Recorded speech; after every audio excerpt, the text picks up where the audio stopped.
From the Foundation Studio right here on Biloxi's Back Bay. Welcome to Super Talk Outdoors, where, as you know, we celebrate every single Monday at lunchtime the world-class outdoors of the state of Mississippi.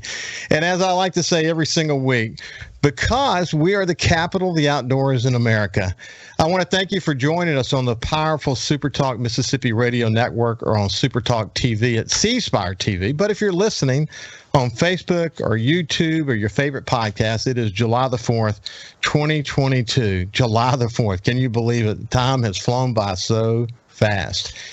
Here on the coast, this is the last day of the Mississippi Deep Sea Fishing Rodeo. It's been, the Deep Sea Fishing Rodeo has been part of coastal Mississippi for so many years. And I have fished the Mississippi Deep Sea Fishing Rodeo for like more than 40 years. And I have fished most of them with my friend, and I might as well say brother from another mother, Terry Waldrop. You've actually heard me mention his name before.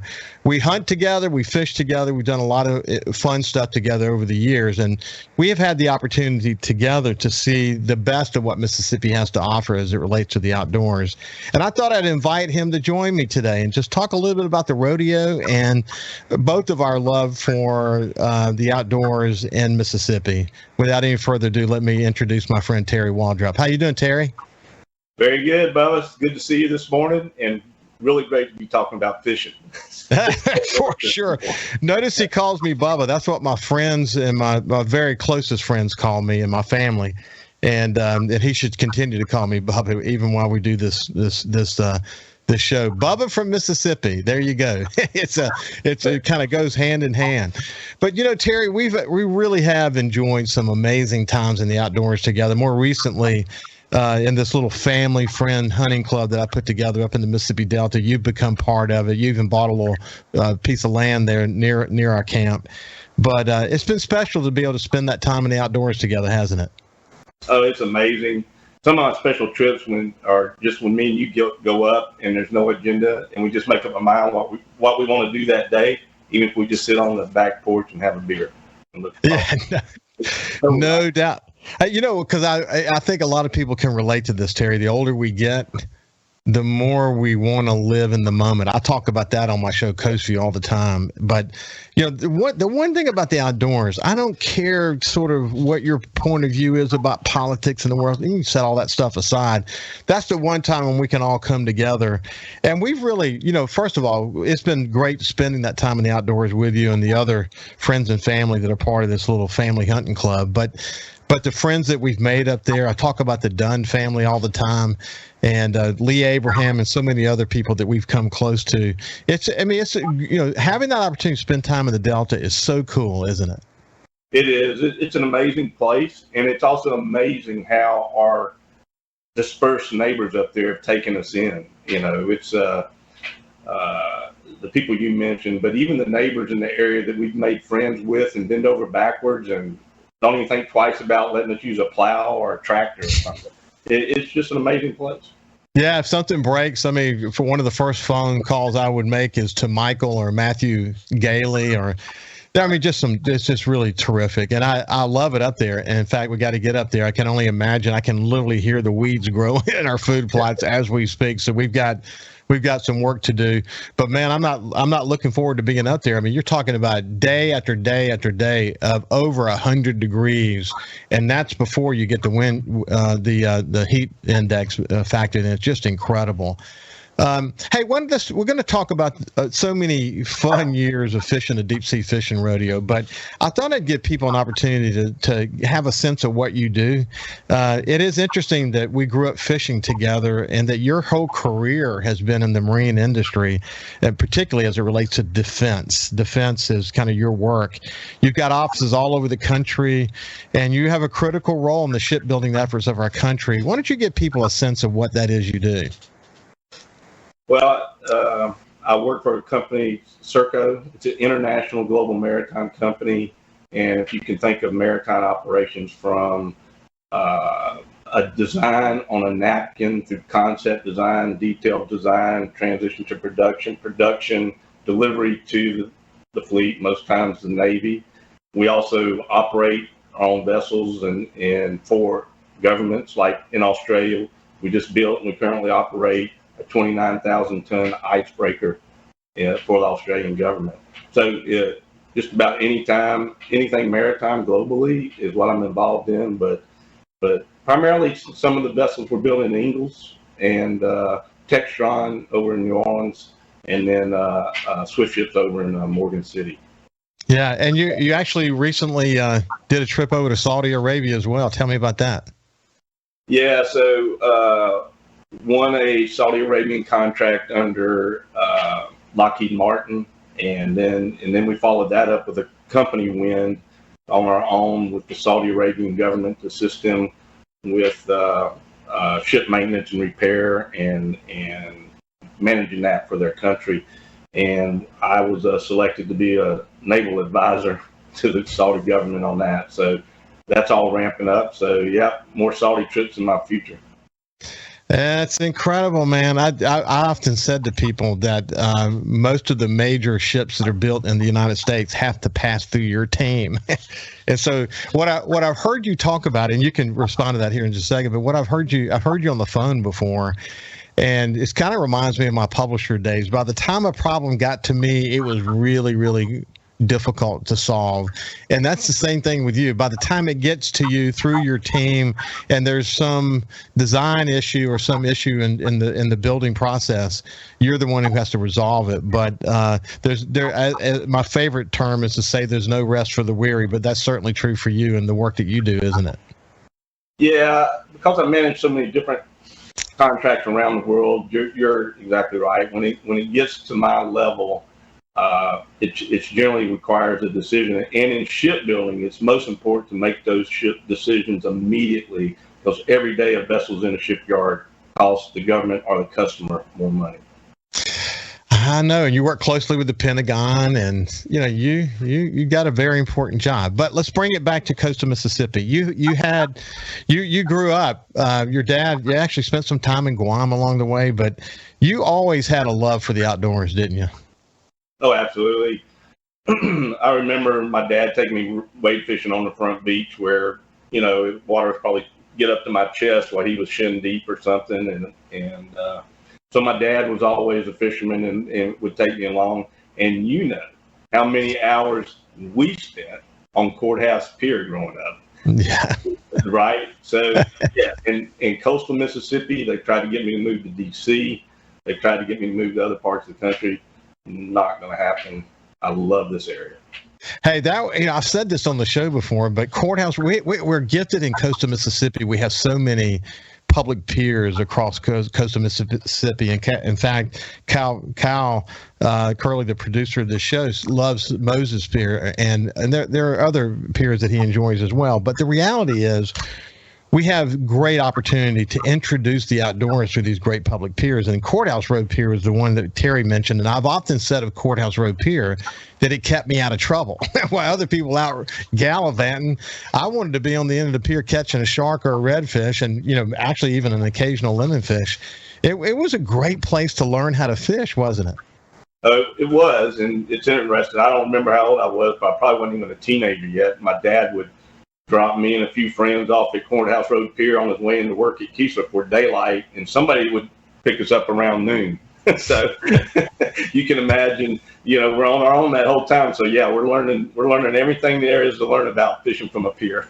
Yeah, and that's so neat. Well, fast forward, you have a few boats along the way, but the one that we spent the most amount of time in was that 21-foot Chris Craft. I think it had an Evinrude motor on it. And listen, for people who can't appreciate this, most of the runs in coastal Mississippi, the offshore runs, involve a pretty significant run offshore. And we had this one rig that we went to off of Chandelier. We call it the Lemonfish rig. It's actually still there. So many rigs have been removed, but this one happens to still be there. We knew exactly how much gas we needed to get there. and I mean, even under perfect conditions, we'd come back on fumes, wouldn't we, Terry? Yes, we would. And back in those days, I was thinking about that this morning. Back in those days, we didn't keep the boat clean while we were fishing. We were just hardcore fishing. When that boat came in, it looked terrible. It was. Of course, I'm a stickler for cleanliness. That's kind of my stock in trade these days. And my boat is white now. I have an Everglades, and Terry fishes with me all the time on my boat. But it's you get some fish blood on it. It sticks out like a sore thumb. We work hard to try to keep it clean. But you're right. Back in those days, and we'd go out and spend the night on the rig. I remember one time we were out for the deep sea fishing rodeo, in fact, and a major thunderstorm came, and we tied the boat off, and we went up inside the rig, and we got inside the little control room, and we were essentially said, we're going to lose the boat. Boat's gone, but at least we're going to be alive. I remember it was like 100 degrees, but then the thunderstorm came through and we were shivering. There was so much cool air coming out of that thunderstorm. So many stories to tell. Hey, when we come back on the other side, I'll continue this conversation with my outdoors buddy, Terry Waldrop, and we'll talk a little bit more about the deep sea fishing rodeo over the years. We'll see you after this break.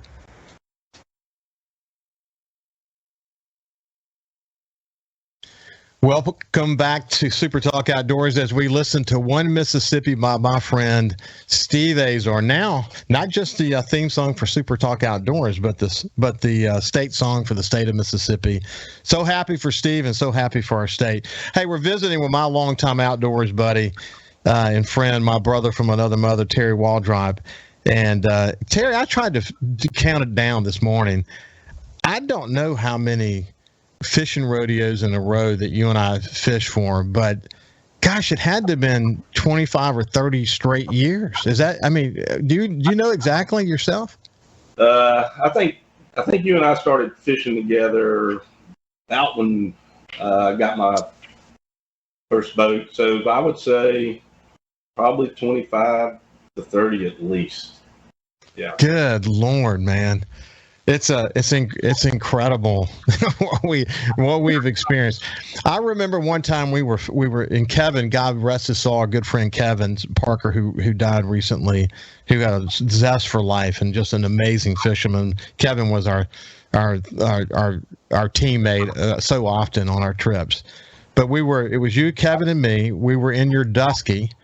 And we were south of Curlew Island in Chandelier, and the storm we kept hearing over the radio that a wind gust of over 70 miles an hour had been seen at New Orleans Airport, and that storm was coming toward us. I remember being in the cabin, and you finally told me to get out of the cabin. And when I came out of the cabin, the whole boat was like almost full of water. We looked at the LORAN. We didn't have a GPS back in those days. And I remember seeing 11.9 miles to North Island. And then the next reading that I saw, it was 12.1. Even though we were going toward North Island, the storm was literally pushing us backwards. And waves were close together. And I literally, the thought that I had in my mind was, I really want to have a family. I want to have kids. I really want to enjoy. I thought we were gone. I mean, we didn't have too many moments like that, but that was a rough one, wasn't it? It was that was probably still stands out as probably the worst storm I've ever captained in. And you might not remember this, but I thought I was fixing to lose the boat. We were literally in shin deep water, and we were getting thrown around really bad. And this was the inside of Chandelier, and it's a 25-foot boat. I sent Kevin up there to get you out of the cabin because I thought the boat was going to go. Yeah. Scary moments. Yeah. And finally, we started making headway. We got to North Island, and I remember just floating along the grass beds catching speckled trout that day. So you just never know. And you know what? The other storm that I mentioned where we were tied up to the rig and we thought we were going to lose the boat, well, we didn't lose the boat. And probably within 30 minutes, we caught a 72-pound lemonfish that won the rodeo, and you caught one in a 30 or 40-pound range. It goes from, feast to famine or famine to feast in just a moment's notice. But to kind of fast forward the conversations, we eventually started fishing the Southern Kingfish Association tournament trail and got close with Jack Holmes, who was at the time the executive director of that trail. And we saw it really blossom here in coastal Mississippi. But that was a lot of fun, wasn't it? Oh, the tournament trail was very interesting. We were in the 25-foot Dusky in our first tournament. And they launched the tournament, and we saw all these factory boats go over the horizon around Ship Island. We weren't out of the channel yet, so we said, you know what, we got to go get some sponsorships. And you and Kevin made a great team. We put a great team together, and man, we had some wins along the way. We did. I would say, unlike Jaws, we did say we need a bigger boat. And I have to give Terry incredible kudos, because over the years he developed a great relationship. And, we were part of that, but it was Terry who put this together with Proline and Donzi and the factory motors that we had along the way. We had some fast boats, man. You see fast boats all over the place today, but it was, our boats would go nearly 70 miles an hour. And it was, we played with the big boys there for a lot of years, didn't we? We did. We had one of our boats would do 72 that year. We were the fastest boat on the tournament trail, and it's important in king mackerel fishing when you're headed to a rig or a sunken wreck off the Atlantic Ocean, and usually the first few boats are going to score the big one. Yeah, Terry, isn't it interesting what's happened to the technology of those boats now? You've seen the move toward 3 and 4 motors, in some cases more. And then now there's a sort of a move back to 2 engines, but they're over 600 horsepower. It's amazing the technology that's been utilized today. It is. It's the 4 strokes were a big game changer, and the more they can do weight reduction on 4 strokes, the better the performance is going to be. And it's just amazing what they've done with those type boats today, right? I mean, we had the first triple engine boat on the tournament trail, that last pro line we ran, and that was an amazing vessel. Yeah, it was a lot of fun. So if you leave coastal Mississippi, you can go to an inlet at the mouth of the Mississippi River called Baptiste Collet that takes you into the Mississippi River, into Venice. So we did some tournaments out of Venice. And then if you go down the river, there's some sort of back ways you can take, canals and whatever, that eventually bring you out, whichever way you want to go, out to the West Delta Block or toward what we call the sulfur rigs or the horseshoe rigs, which are off the eastern side of the Mississippi River. But, Terry used to run down these canals. And I remember one guy that was fishing with us at the time, he had a handheld Loran. And on the handheld Loran, it would say, okay, at this fork, you got to take a right in order to go where you need to go. If you take a left, it's 1 foot, and here we are, literally the reeds of the saltwater grass, we're almost brushing up against the boat down these little small, narrow canals. And Terry, from his memory, remembering that I got to take a right here, I got to take a left here, I got to take a right here. I don't know Terry, how did you do it? You always had this incredible sense of navigation. Hey, I'm much better navigating the marsh than I am a city, I can tell you that. But yeah, that's actually called Dead Woman's Pass. We pop out within 10 miles of the Sulphur Creek right there. It's a great fishing spot. We also use that route to go the opposite direction when we make the Mississippi River jump and fish the west side of the river from Biloxi during the tournament. I remember the time we were coming out of the mouth of the Mississippi River. I think we went through Dead Man's Pass and we're headed toward 265 blocks, something like that. And we were in the triple engine boat. Jordan, my son Jordan Matthews, was with us, and we assumed what we hit, going 60 something miles an hour was a manta ray. And all 3 engines, the intakes on all 3 engines were full of meat. And we thought, we're in serious trouble. And we stopped and tell what we did. Well, we cleaned the bottom of the engines up a little bit, got some of the flesh off, and then we started cranking them up one by one, making sure we had everything. But yeah, I thought we'd cleaned the lower units off. And the reason we thought it was a manta ray, there was a roll behind this, looked like a manta ray. Yeah, and we'd seen some jump that day. And one engine started, the next engine started, we put them all in forward, and Terry's like, well, it sounds pretty good to me. Boom, 65 miles an hour again. We didn't look back. It's been so full of those kinds of experiences. And, it's, that's what the deep sea fishing rodeo has been. It's not about the prizes or even catching the biggest fish. It's just like great reunion that happens every year. And that's been a lot of fun for everyone, hasn't it, Terry? Absolutely. It's a great family event. It's a great brotherhood among fishermen when you're out there fishing anytime, but especially during the 4th of July weekend. It's just fun. It's just fun. Hey, one last little quick note. Terry had on camera a deer for the last couple of years, and he stayed with it, and was in the right place at the right time this year, and got him a good one. Tell about your deer real quick, Terry. It was name's Gator Bait. He was on a little sliver of land next to a creek for about 3-4 years. Even the guy I bought the property from had been tracking him, and I just tried to stay on his pattern he had set, and he made the mistake of going back to bed about 30 minutes too late this year. And, I finally got him. It was the big one last year. What remind me what it scored? 147, I believe. Yeah, 147, almost 150 inches. Old deer, beautiful rag, just a great deer. One amazing deer. Hey, you heard me mention our buddy Kevin Parker. God bless him, man. He in his death, he taught us how to live. What a guy who approached every day and lived in the moment and didn't whine one bit in spite of the fact that he fought cancer for the last couple of years of his life. What an inspiration he was, wasn't he? He was an amazing guy, a great friend to me and you, a great teammate on the boat. He was an outstanding performer in his professional field in shipbuilding, well respected. I think at least 9 United States Navy Excellence Awards. Probably one of the best trout and snapper fishermen on the Gulf Coast. I miss him greatly. Yeah, what an amazing guy. But life goes on, and he would want us to continue to enjoy every minute we can in the outdoors and do the things that we do in his honor, frankly. And Terry, it's been a pleasure to visit with you. I hope people enjoyed us telling a few of our war stories along the way. It has been great to have you on. Oh, it's always fun to talk about 4th of July fishing. For sure. Everybody's staying safe. When we come back, we've got Sergeant Major Zach Smith from the Department of Wildlife, Fisheries, and Park. We'll see you after this break.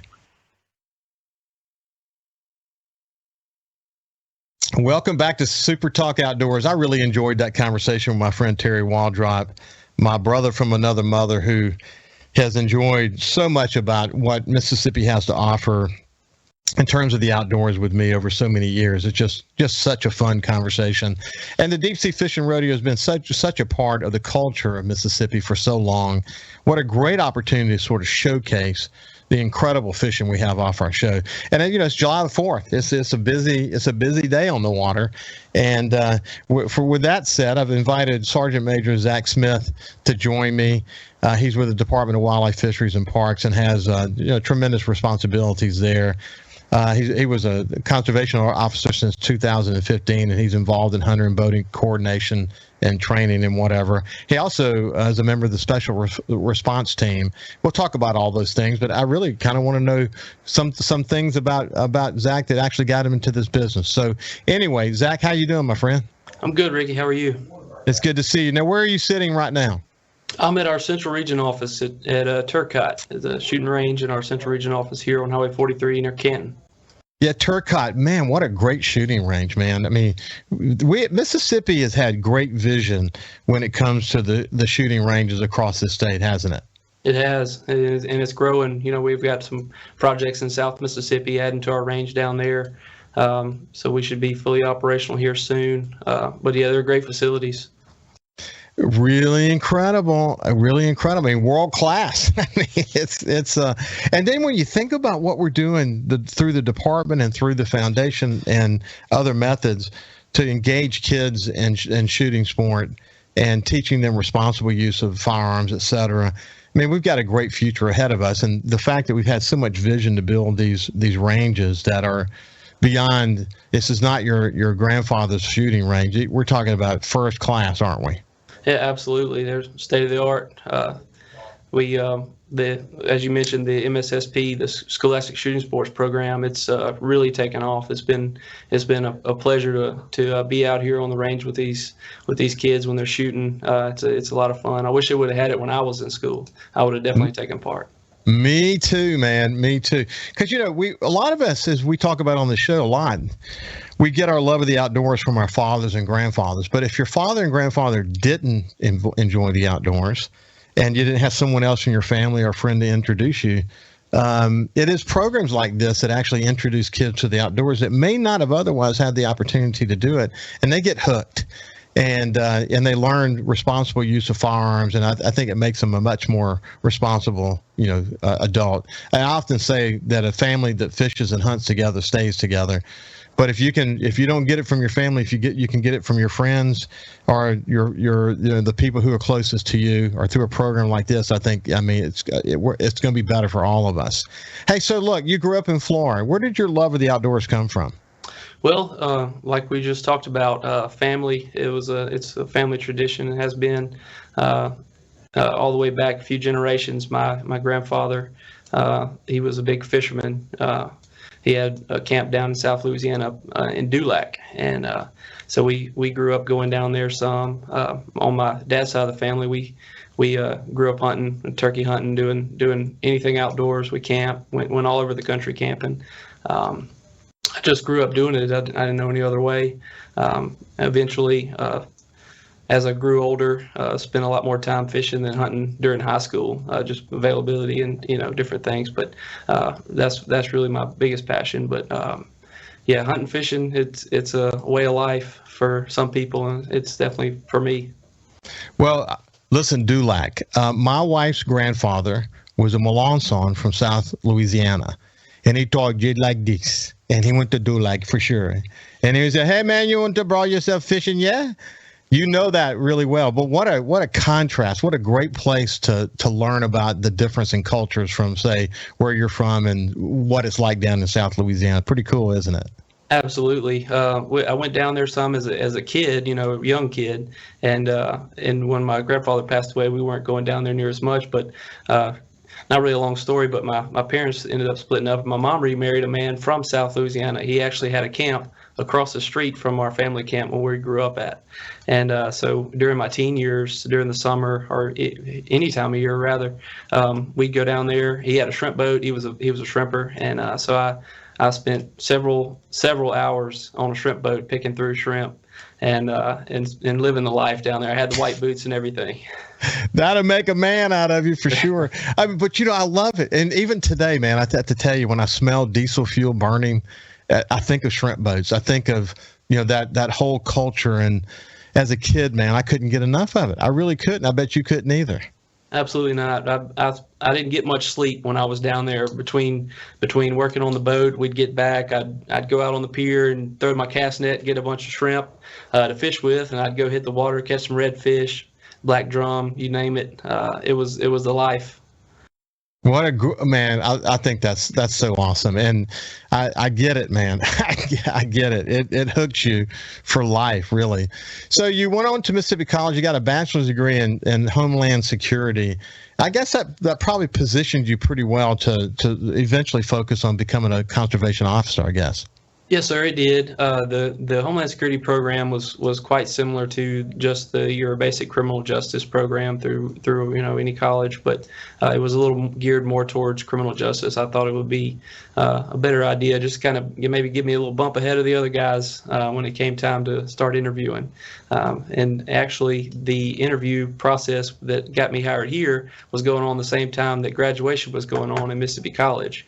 I was getting ready, picking up cap and gown to go walk and go into interviews and take a PT test at the same time. So it fell right in perfectly.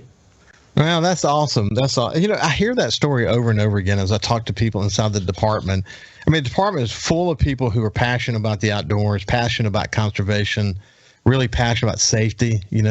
People.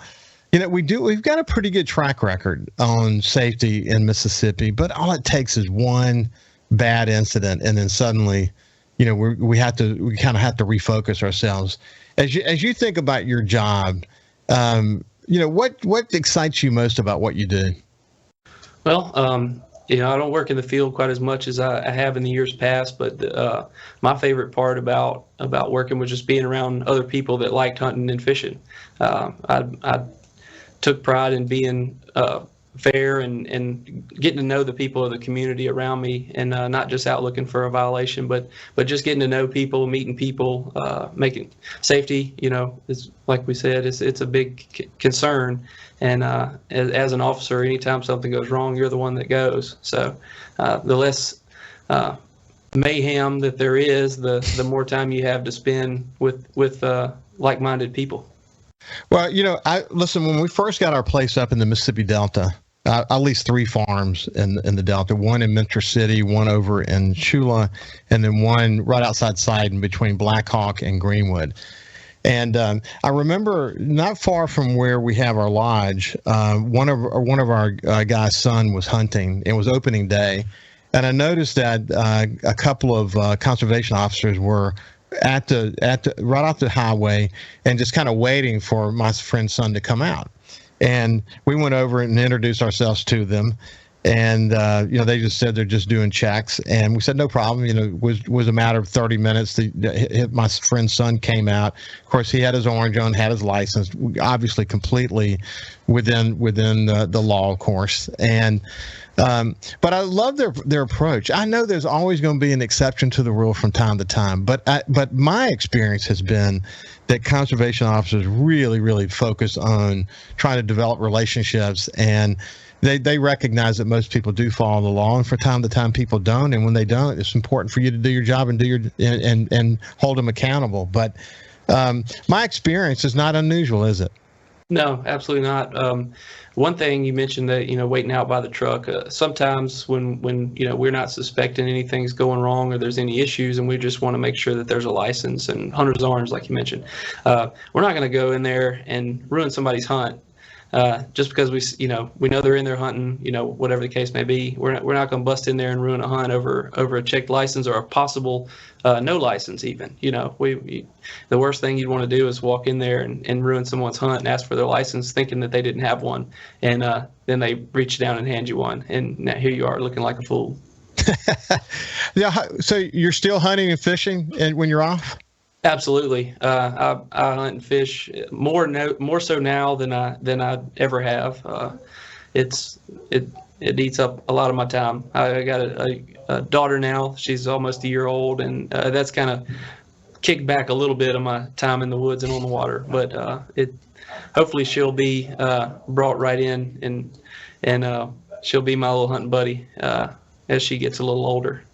Well, my son Jordan, I have another son who lives up in New York City. I have a daughter as well. My son Jordan's daughter just turned 3, and her name is Mila, and she's an amazing young lady or young girl. And Jordan says now when he comes over to the house, we live on Back Bay, so when he comes over to the house and catches bait and goes fishing, he brings her with him. And she's only 3, but she loves it. She loves being with him. He said, "Man, I'm so glad I have my little mobile daughter now. She can do this with me." And I mean, it's just a dream world for him. And that you're not far away from that. I mean, you don't imagine 3 years old being the difference maker, but it is. I mean, they get to about that age, they can find their way around in a boat pretty good.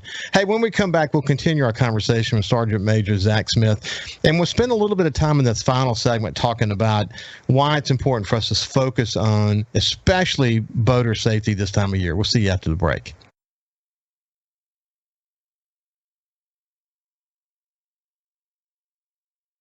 Welcome back to Super Talk Outdoors. I have my friend Sergeant Major Zach Smith with us. He's with the Department of Wildlife, Fisheries, and Parks, and he's from Florida originally. And I was telling him during the break, I just think he's doing a great job. It's something when someone has a passion for the outdoors, and of course, if you're listening on the radio, obviously the people on YouTube and Facebook and Super Talk TV can see this, but he's got a great smile, but he's got a passion for what he's doing. And even though being on the radio is not something he does on a regular basis, that passion really comes across really well. And I told him how much I'm enjoying the conversation. So anyway, let's get to, you're involved in hunter education. You're involved in boater coordination as well in Central Mississippi. But man, I think as many times as someone goes on the water responsible for operating a boat, we cannot overstate how important it is to stay focused on the basics. Sometimes people just forget the basics because they've been doing it for so long, and they forget that people they bring on their boat, maybe in some cases never been on a boat before, that there's a lot of kind of basic things you need to keep in mind all the time to keep everybody safe. Why don't you kind of remind folks some of these things? Okay, yeah, you're exactly right. Safety on the water is something that you can get complacent with. A boating accident in some ways is kind of like a motorcycle accident. If there's an accident, somebody's probably going to get hurt. There's no seat belts on, in boats. People can get thrown out into the water. There's a lot of things that can go wrong in a boating situation. Some of the things that, as an officer, that we check for and that we see when we're out on the water is we're checking for all the safety equipment. Most important being a PFD. The PFD is a life jacket in other terms. On board, there should be at least one life jacket for every person on board. And they should be the right size for those people. We often see, we'll have a group of people, family, out on the water, and we're checking life jackets, and they've got 2 young kids on board, and they've got enough life jackets, but they're all adult-sized life jackets. And according to the way we enforce that, it has to be able to fit that person. If it's way too big or way too small, it doesn't count. So keep that in mind. The folks are out on the water. Just make sure if you got a child, check and make sure that the size is for that person. I see that too. I see that too. And God, it's so important. You got to imagine, for anyone who's on social media, on TikTok or Facebook or Instagram, you see a lot of short videos, and you're starting to see more short videos because everybody's a reporter now. Everybody's got a phone in their hand. Boating accidents, you think, and thank God, in most of the ones I've seen, people were, they survived them. But what happens is, you pointed out, people, you don't have a seatbelt on when you're in the water. Boats are going faster these days, and most likely, unless something in the boat stops you, you're probably going to get slung out of the boat. You have to imagine what would happen if a kid were thrown out of a boat and they had an adult life jacket on. Would it stay on them, or would it keep them? What if they get knocked out? Will it keep them oriented to the water properly, even if they were knocked out? These are critical things to think about, aren't they? Absolutely. A life jacket that's too large, it's probably not going to do right, like you say. Keep them upright, especially if they're knocked out. A big one of those skiing life jackets, the full body or full torso life jacket on a small child. If they're unconscious, it's not going to roll them up and keep their head out of the water. Another thing is having those PFDs accessible. We often are checking boaters on the water, and they've got all the life jackets that you would need. They have extras, but they're inside compartments or underneath the seat. And in a situation where you have a boating accident, you're thrown out of the boat, what good does a life jacket do if it's in a seat, if it's in a compartment, Yeah, on my boat, I have way more than I need. Some are in compartments up front, and that's sort of the deal you're talking about. But a whole bunch, all I need is right above my head. I pull one string, and then they all come out. And if we get in a rough water scenario, or certainly if you're being towed, which thank God I haven't had to be towed in a very, very long time, we should be wearing them. But I think that's one of the reasons why over the many years the department has really focused on boater education. And, that's, you can't get enough boater education. And the other thing that amazes me, Zach, is that there's still people out on the water operating boats significantly under the influence, and as if it's okay to drink and drive a boat. That's a tough one, isn't it? Absolutely, especially on the holiday weekends when there's more boaters on the water. Obviously, there's more opportunity for people to be under the influence and driving, but it creates a greater risk simply because there's more boats on the water. It makes it more dangerous for not only the people on the boat with the drunk driver, but everybody else, whether they're swimming or in another boat. So that's something that we try to enforce and do a good job of keeping our waterways safe by getting those drunk drivers off the water. I want to remind everybody that if you see an accident or a violation that's important to be noted, you can call 1-800-BE-SMART, 1-800-BE-SMART, and to get more to make a report on a boater violation or an accident that you see. It's been a pleasure, Zach. I look forward to having you back soon. Absolutely. You did a great job. I loved your Dulac experience down in South Louisiana. It's just so interesting. You never know what you're going to hear. And I love that part of the country as well. So anyway, this has been Sergeant Major Zach Smith coming to us from the Mississippi Department of Wildlife, Fisheries, and Parks. And his main message, and mine as well, is just stay safe. Really stay safe. Focus on safety first always when you're in the outdoors. Have a great 4th of July, and we'll see you next week.